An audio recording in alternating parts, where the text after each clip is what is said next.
Vote চুরি এ নিয়ে BJP অনেক কিছু কথা বলছে, সে নিয়ে আপনাদের। আচ্ছা, তুমি যদি চোর চোর করে চিৎকার করো, চোর অনেক কথা বলবে, তোমার বিরুদ্ধে বলবে, তাই তো বোঝা যাচ্ছে।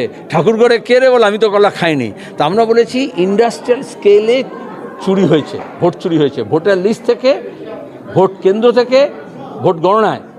পঞ্চায়েত পুরসভা হয়েছে আমরা জানি, এখানে বিধানসভা লোকসভা হয়েছে। তাহলে সেখানে দাঁড়িয়ে এখন যখন তথ্য দিয়ে এগুলো সব বাইরে বেরিয়ে আসছে, তখন চোরেদের তো বিপদ লাগবেই। এবং এটা আজকে আবার বলছি, গার্জিয়ান পত্রিকা দেখো, তাতে লেখা আছে যে ইসরায়েলি এজেন্সিকে ব্যবহার করা হয়েছে বিজেপির ভোট আর এই প্রচার আর এই মানুষের মননের মধ্যে সাম্প্রদায়িকতার বীজ ঢোকানোর জন্য। আমাদের দেশে কোনো নেতা না, এটা হচ্ছে ইসরায়েলি কোম্পানিকে লাগানো হয়েছে। এবং তারা গোটা বিশ্বে এরকম অনেকগুলো দেশের মধ্যে মানুষের মগজকে দখল করতে চাইছে।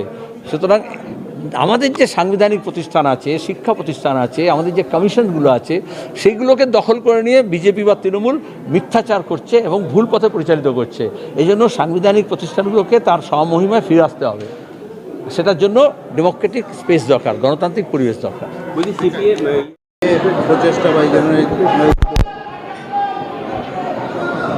হুগলি জেলা, একনগর, উত্তরপাড়ার মানুষ, তারা সবাই মিলে আয়োজন করেছিলেন আমাদের পার্টির রাজ্য কমিটির কর্মসূচি, বুদ্ধদা এবং সীতারামকে স্মরণ করা 1 বছর তার প্রয়াণের পরে।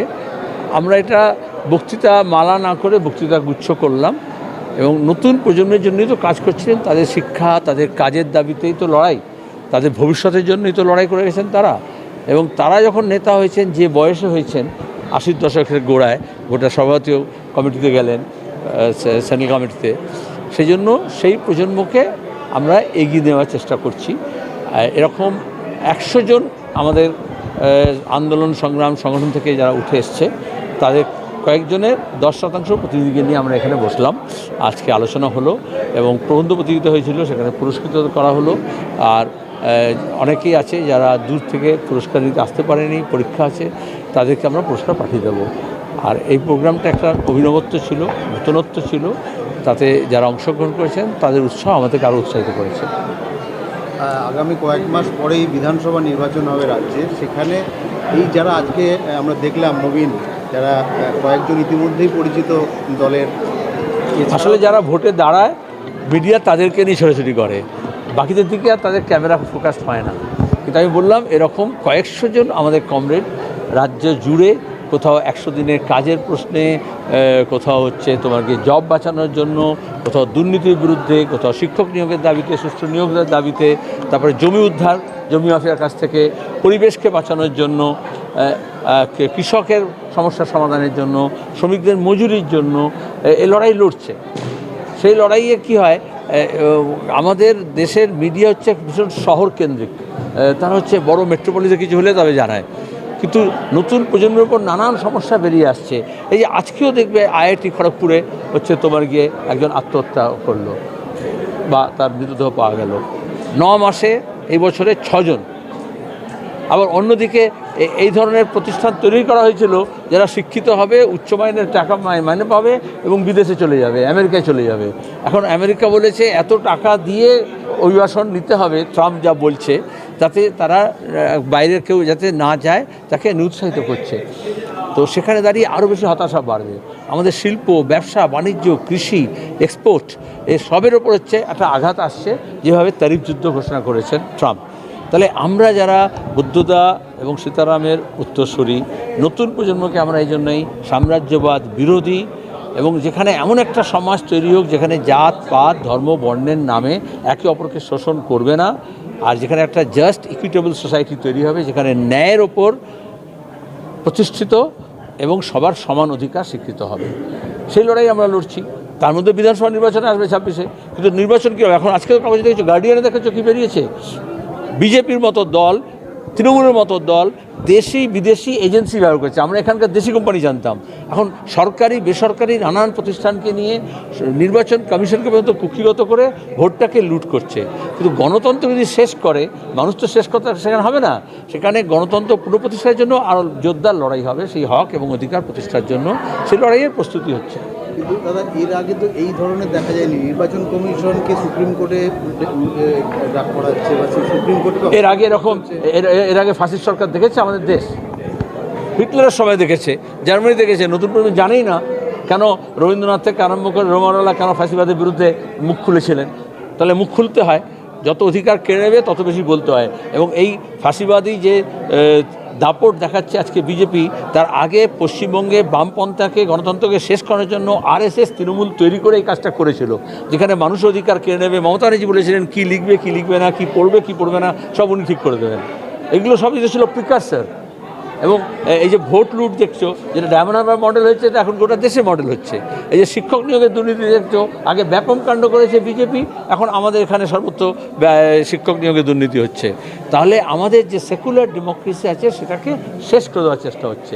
কিন্তু জরুরি অবস্থার বিরুদ্ধে লোকে উঠে দাঁড়িয়েছে, একসঙ্গে লড়েছে। এটা শেষ হয় না।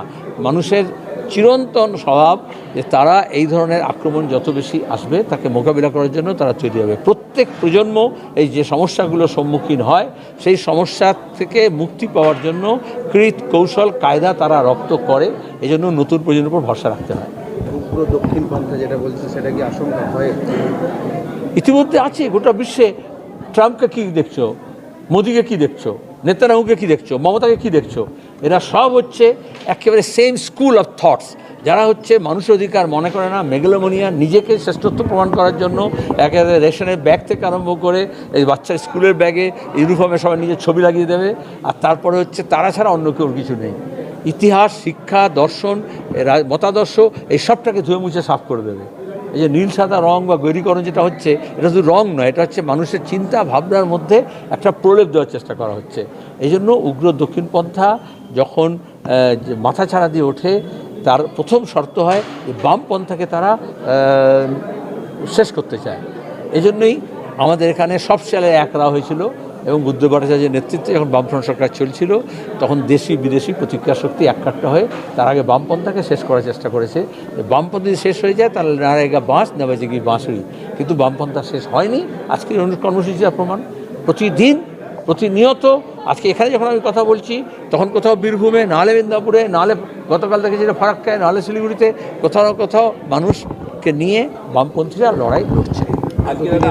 ভগৎ সিং উঠে এলো, কাঁচা রক্তের কথা বলছে, মানে তাজা রক্তের কথা বলা হচ্ছে আলোচনায়, কিন্তু আপনাদের পার্টিতে তাজা রক্ত কোথায় আসছে?